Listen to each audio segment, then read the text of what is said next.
unpacking today's headlines. This is Souls and Liberty in Depth.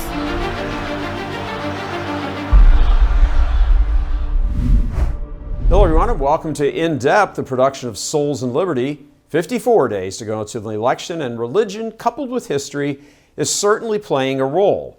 Among Protestant Christians, collectively, who are the single largest voting bloc in the United States, the word is getting out that the societal rot and decay we see around us can be traced back more than 100 years, a point Catholicism has been stressing for decades now. A new endeavor is being undertaken within Protestant circles called Project 1916, so titled because of the historical significance of that year in laying the groundwork for the sexual revolution that followed half a century later and that we are now living in the wake of. Souls and Liberty recently got the opportunity to sit down with the man who is leading the effort to educate as many Protestants as possible on the roots of the evil and how it should impact their vote. We caught up with a private showing for roughly 100 ministers from the southeastern Texas area. It's good to get a good background on this and just to kind of understand the things that people don't talk about. I mean, real historical connection with Nazis, and just even tracing it back to just the kind of the mentality of that's driving this. Absolutely blown away. I the connections throughout history. We're in deep trouble, and I'm just praise God for Seth Gruber. I thought it was good, and I think it's a good message for the sleeping church. Got to wake up. Our generation needs to really take this on and be activists, like Seth said, and that's something that we have to do and take that responsibility as Christians. I've found it really compelling that someone would be that outgoing to tell the public that this is wrong. I don't know anyone else who is starting a movement like this. I like people that gets up and says the truth. Now is the time for action. This is the time to fight against all the craziness. In spite of all the darkness, God still sits on the throne. All right, Seth, why did you found White Rose Resistance? It's very frustrating to have a pro-life movement that seems to just slowly imbibe a lot of the premises of progressivism. And listen, I mean, there's wonderful pro-life organizations in the country. I'm not here to demean other organizations unless they deserve it, or to say that, mine is the best. I mean, I'm only here because of the leadership and mentors of pro-life heroes in this movement who have been so faithful for decades, who have poured into me and have been faithful to raise up kind of the next generation to take on the mantle and fight for life. So I don't want to come off as sort of like holier than thou or self-righteous or anything, but even with the overturning of Roe versus Wade, we started seeing a lot of pro-life organizations that didn't seem really to know what to do. Right. A lot of conservatives in the Republican Party that didn't really seem to know what to do. And you see these talking points a lot now in the Republican National Committee, and even some very massively funded 501c3 organizations in the pro-life movement, who will say things like, well, we shouldn't criminalize abortion because it wasn't criminalized before Roe v. Wade, which basically means you'll never end abortion, by the way. People are uncomfortable with this because people don't like the idea of throwing moms and dads in prison. But if you don't criminalize abortion, it will never stop. I hope people understand that. Like if you say, let's say we got a federal abortion ban, okay, Gary?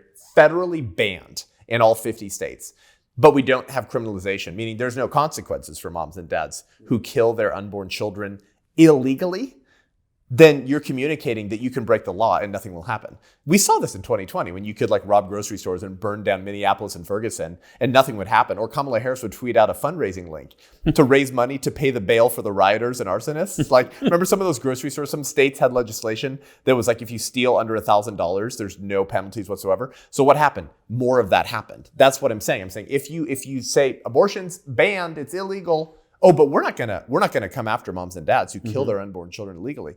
Then they'll just continue to get abortions. So I just saw a lot of organizations and Christians, massive pastors, and the RNC, the GOP, I think lacking a lot of moral and political clarity and courage on a lot of these issues. And so while most conservatives said that Roe wasn't going to get overturned because they had been so disappointed by the Supreme Court in the past, I had a feeling it was going to get overturned. Oh, yeah. And so I had started putting together the paperwork for this new organization. We did our public launch right after the overturning of Roe in June of 2022.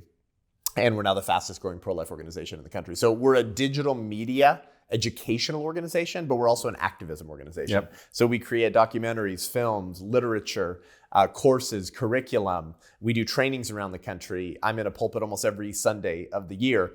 Why? So that people will live differently. Right. And now we're launching these resistance chapters. We're mobilizing, training people to take action. So in a nutshell, that's who we are, and that's why I launched the ministry. So how do you, do you have people who agree with your position, who gave you whatever necessary seed capital you had? Are you now on donations? Are there good backers who just want to remain quiet and you don't have to say their names if there are? No, we've really been a ministry by and for the church.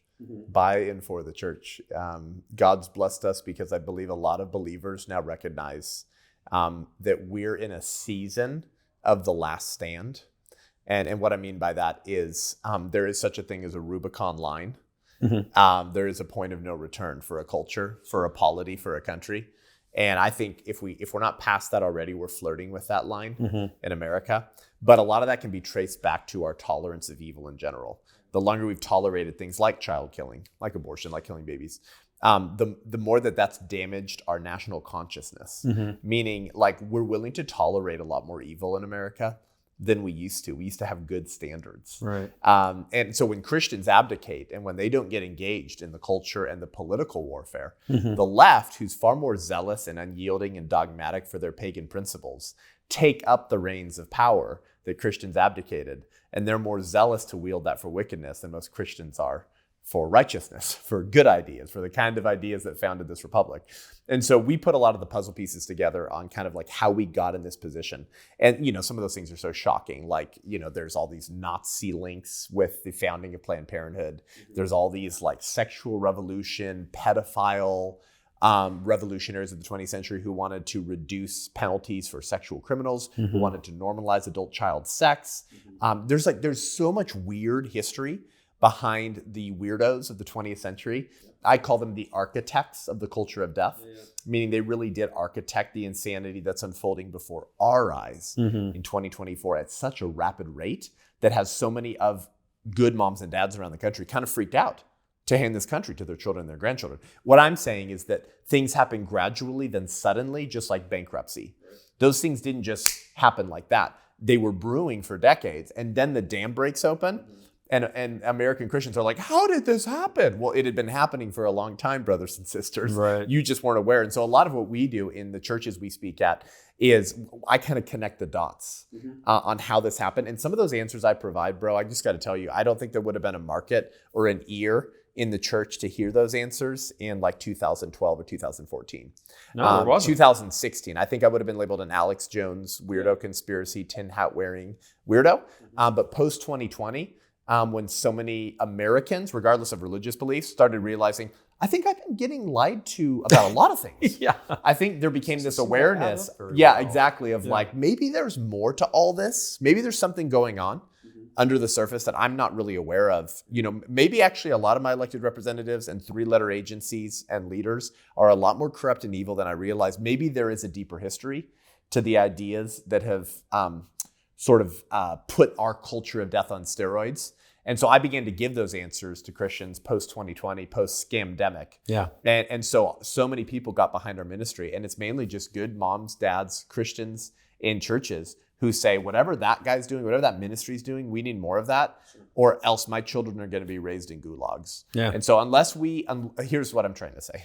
Those who murder the unborn cannot be trusted to govern the born, and those who murder the unborn will one day murder you too.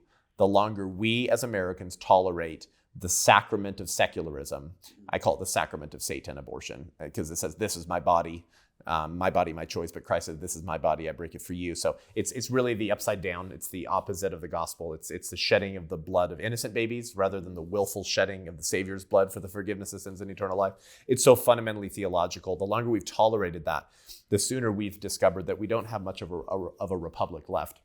And a lot of that can be traced back to our initial tolerance of child killing. Yeah, that's very true. Mother Teresa said that you have abortion leads to nuclear war. Yeah, she said if abortion's not wrong, then nothing is. She said, if a mother can kill her own child, what is left for us but to kill one another? Right. Yeah, it's very true. So lots of things happened with the culture. It was a Christian culture, at least in name, not just in name, though. I guess you could describe it as sort of pockets here and there. The pockets were big, and then they weren't. And here we are. What do you think brought that about, this sort of shrinking? I think it was 10, I looked at stats, this is 10 years ago, 75% of Americans identified as Christian. Today it's 68%. It's a drop off, but not some dramatic drop off. Why is a country that's 68% Christian? I mean, 2 out of every 3 people, I'm a Christian, I follow Christ. And yet 50% of you, at least, are in favor of abortion, and you just go down the list. Yeah, well, tons of Christians support abortion. Yeah. Or vote for politicians who are sworn to uphold it. So they're like the personally pro-life. Like, I would never get an abortion. I think it's wrong. But it should be legal for other people. It's like, it's like saying I would never own a slave, but my neighbor should be able to. And it should be able to be legal.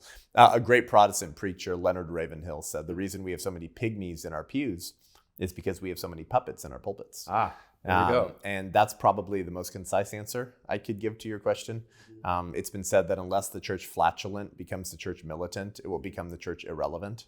And so one of our founders said that America is built for a moral and religious people.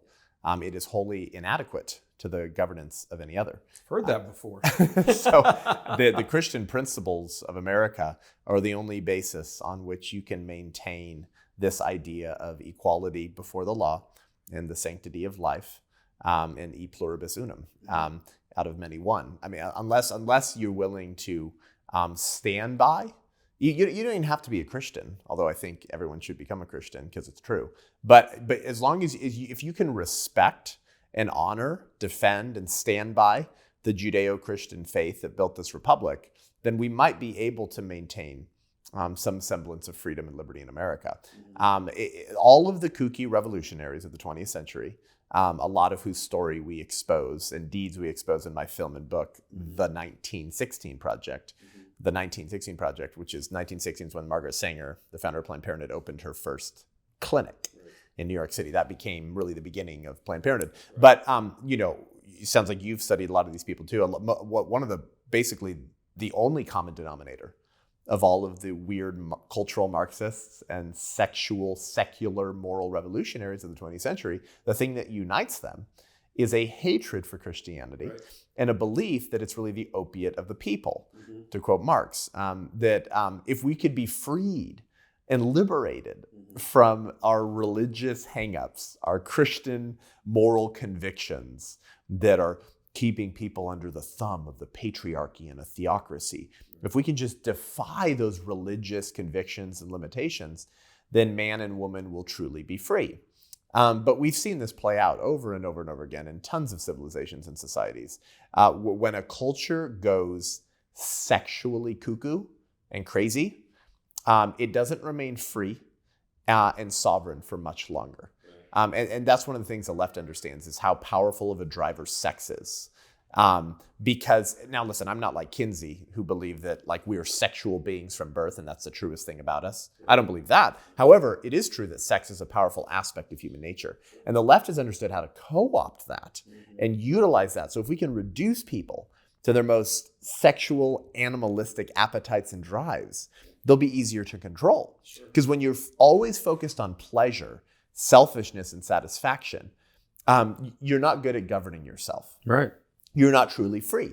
And people listening to this probably have many people in their lives who are addicts in some sense. It could be drugs, it could be alcohol, it could be sex, it could be food. Addicts are not good at governing themselves. They're not free. They're actually a slave to their desires and their appetites. But if we can get an entire culture and generation perpetually focus on self-pleasure, then this thing called America won't last for much longer anyways. And that's really one of the common denominators of all the weirdo revolutionaries of the 20th century. A hatred for Christianity and the elevation of the self. In fact, Margaret Sanger's first magazine was called Woman Rebel. The tagline was "No gods, no masters." Mm-hmm. And she was writing that in 1914, Right. before the first Planned Parenthood clinic, before the organization was founded. No gods, no masters. I'm my own God, so I'll live however the heck I want. But if that's true, then what standards are we beholden to? It's just a dog-eat-dog world at that point. I mean, it's Right. just Darwinian, utopian animal kingdom where the strong survive and the weak will die. And that's kind of always been the point. So that's the beginning of an answer. And so for Christians and preachers to recognize that all of this is fundamentally theological, all of this is fundamentally spiritual. And if pastors can't preach against what is, I think, should fundamentally be called doctrines of demons, actually, to quote the scriptures, against what is fundamentally spiritual and theological warfare, then who will? And so it's been said that every king has a counselor. But who's the king in America? We the people. We're the king in America. So if every king needs a counselor, At least for the moment, and we the people are the king in America, then who would be the counselor to we the people in America? The pulpits. The pulpits, the pastors of America were the ones responsible for setting up the Revolutionary War, for preaching against tyranny and establishing Christianity. If pastors won't begin contending and fighting like that again, this thing called America goes away very, very quickly. So you could probably break pastors in, not to oversimplify it, but for the purposes of interview, you've got guys who are good, preaching this. You've got the big sort of wishy-washy, lack of courage, don't want to upset the pygmies in the pews, love that expression. And then you've got what you could sort of call the irreligious left. Why did these guys lose their gut? And what made these guys become essentially small antichrists preaching to a Christian congregation? Those, I know they're two different setups, but how did it happen like that in both cases? Yeah, there were a lot of crazy weirdos that I think were very successful in convincing the church in the early 20th century to abandon what we might today call the culture war and just focus on orthodoxy, kind of theological principles. Here's the question.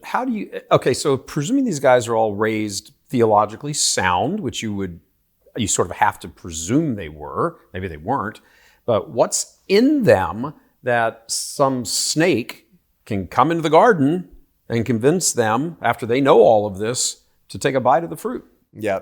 C.S. Lewis said that the desire for the inner circle is very good at making a man who is not yet a very bad man do very bad things. I call it the idol of cultural respectability. The people who want a place at the table, they want Christianity to be culturally attractive and acceptable. They want the accolades and the attaboys from the culture. They want to be invited to Davos by Klaus Schwab at the World Economic Forum. They want to make sure that the media is covering their church and his sermon and message in a friendly way. They want people to be able to look in at the church and say, man, Jesus and Christianity looks really attractive. Now, obviously, on the flip side, that doesn't give us permission to be gratuitous or jerks in the name of Christ. Right. But this desire for the inner circle, to have a place at the table, to be influential with the spirit of the age, is very damaging. And I believe that's probably one of the number one reasons why men and pastors who otherwise know the truth and have spoken against evil get real silent, because they know that in today's insane culture, if you preach boldly against abortion, transgenderism, same-sex marriage, drag queen story hour, whatever it is, you're going to be eaten alive by the culture and some of your congregants who are on board with some of these ideologies. And too many pastors just don't have a backbone. They've never had to fight. In America, we stand on the shoulders of giants and we think that we're flying. We've taken liberty and freedom for granted for so long that we kind of assume it's perpetual. But we're now in kind of the last vestiges of a Christian culture. I mean, I think it's safe to say now that America is a Christian nation in the sense that our ideals and founding principles are fundamentally Christian. Right. But on the ground, we're living in a post-Christian society. Sure. On the ground. And that comes from the silence and cowardice of pastors who ought to be the counselor to the king. They ought to be the moral and spiritual conscience of the state.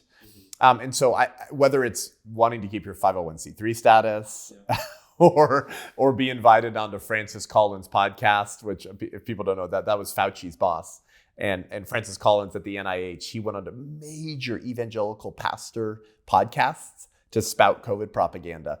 And people like when the powers that be know your name and invite you to their parties and host forums where you're the Christian voice at this secular, political, pagan event. Right. Like that feels good. So that desire for the inner circle, to quote C.S. Lewis again, is very good at taking a man who is not yet a very bad man and make him do very bad things. And so to your question, why did people who otherwise know better become cowards while the religious left became far more zealous and dogmatic for wickedness? That's the beginning of an answer. The other reason I think would be that the left doesn't have a shared value in religious principles or precepts. And so something has to take that place. I mean, nature abhors a vacuum. Man is fundamentally religious. That's why one of the Ten Commandments is have no other gods before me, worship no other gods before me. The assumption there is that you're going to worship something. Right. That's the assumption. Yeah. So you're a worshiping kind of being, man. And so don't worship demons, all right? Worship me. Worship me, not them. You're going to worship something.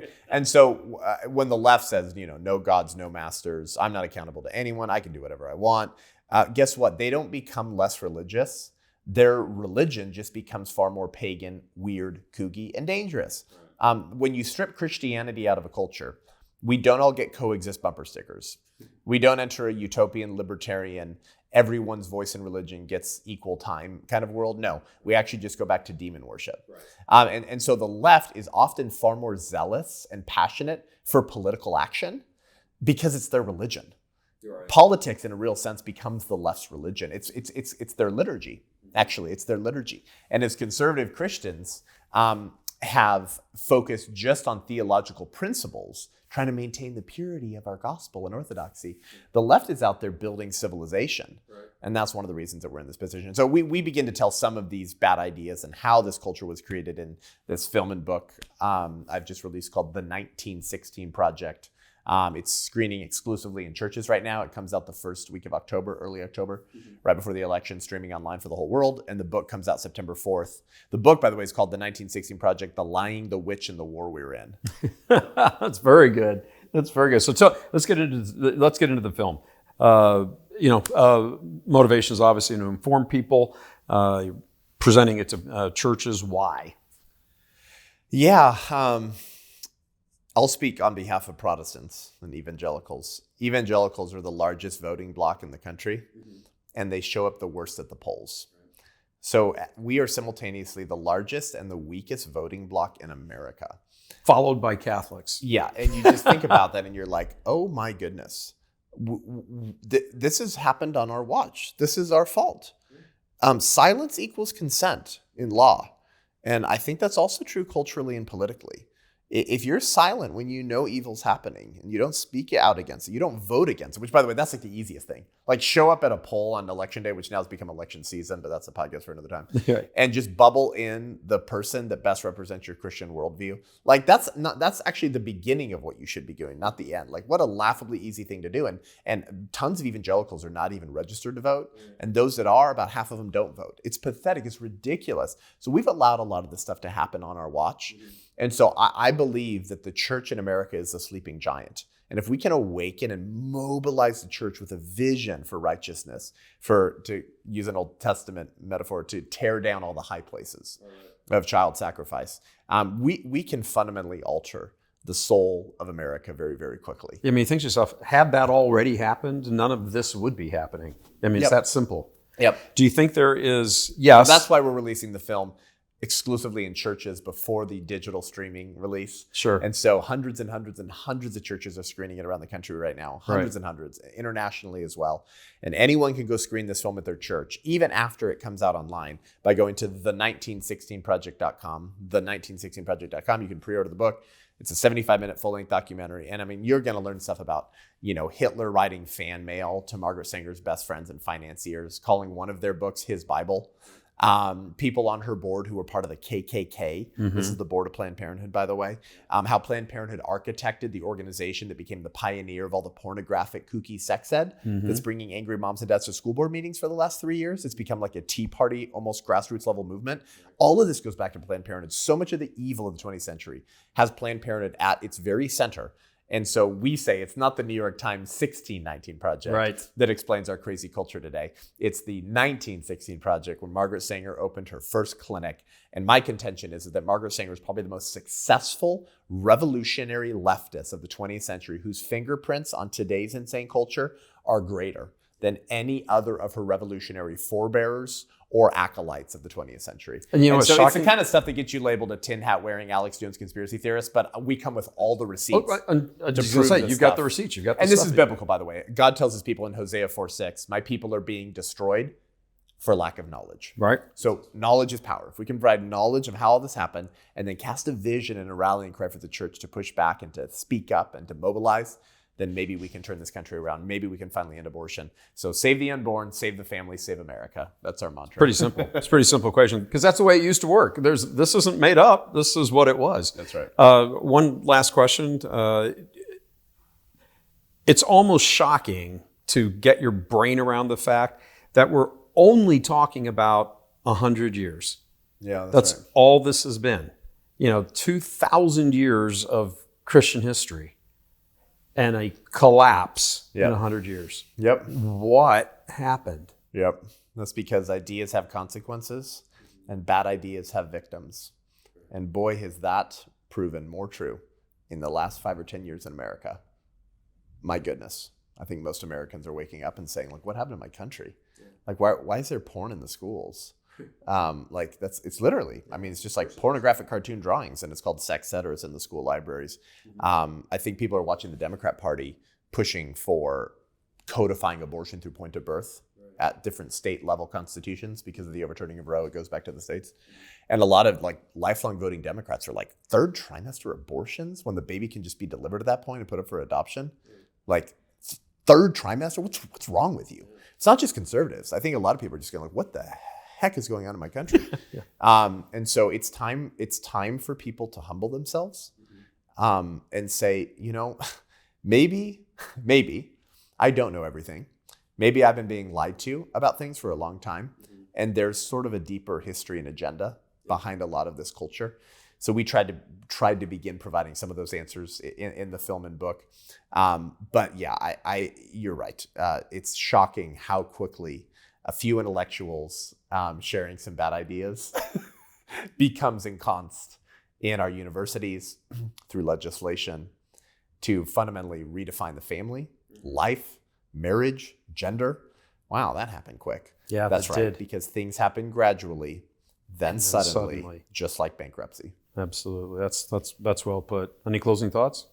We want this film to go viral. So it comes out early October with a major distribution partner that everyone will be excited about. But you can go to the1916project.com. You can press attend a screening and see our national screening tour, or you can press host a screening. And any Catholic church or school, any Protestant church or school, faith-based school, conference can screen this film right now. We just got back from Nashville, 3,500 people at a church just outside of Nashville. Exciting guests you'll see in the film, such as Eric Metaxas, Pastor Jack Hibbs, Dr. George Grant, who's a worldwide expert on the history of Sanger and the history of Planned Parenthood, Bill Federer, a celebrated historian, John Amanchukwu, and his father-in-law, Bishop Wooden, who are fiery, charismatic Christian preachers in North Carolina who preach against Sanger's intent and plan for Black America. So, we talk about Sanger's Negro Project, which is what she called it. People have no idea about the history behind this stuff. So we really want the call to action to be go screen this film at your church, at your school, pre-order the book right now, and then become part of our launch party, getting the trailer out there and posting the film when it launches in early October, because some of this stuff can swing elections. Absolutely. Yeah, when you're talking about these margins, it does take very much. I lied. One last question. Is there a preaching to the choir aspect to this, or do you have receipts of people showing up saying, I kind of came, but I had no idea. That's the I'm number one converted. response I've gotten over the last 3 years as I've been speaking probably in more churches on the issue of life from the pulpit than anyone else in the world. The number one response I've gotten is, Seth, I've never heard any of this before. And these are people who are already on our side and would call themselves pro-life. We are being destroyed for lack of knowledge, Hosea 4:6. So we begin to scratch the surface. By the way, I put way more in the book because I could have made this a 2.5-hour film, but it's 75 minutes and everything else I put into the book. So the book actually goes way deeper. And so we're really exposing, because here's the last point. You can't defeat an enemy you don't understand. Right. You can't destroy an enemy you don't know exists. If we're going to reverse engineer the sexual revolution and rebuild a culture of life, we have to start with the bad ideas that created this culture, reverse engineer them, and begin standing for godly principles and righteousness in the public square again. We got a fighting chance? Or do you think? I think there's always hope. To quote Alexander Pope, hope springs eternal from the human breast. There's always hope, especially with God's plan A for the country and the world, which is the church. Absolutely. Thank you, sir. Thank you, Gary. Yeah. Very, very good.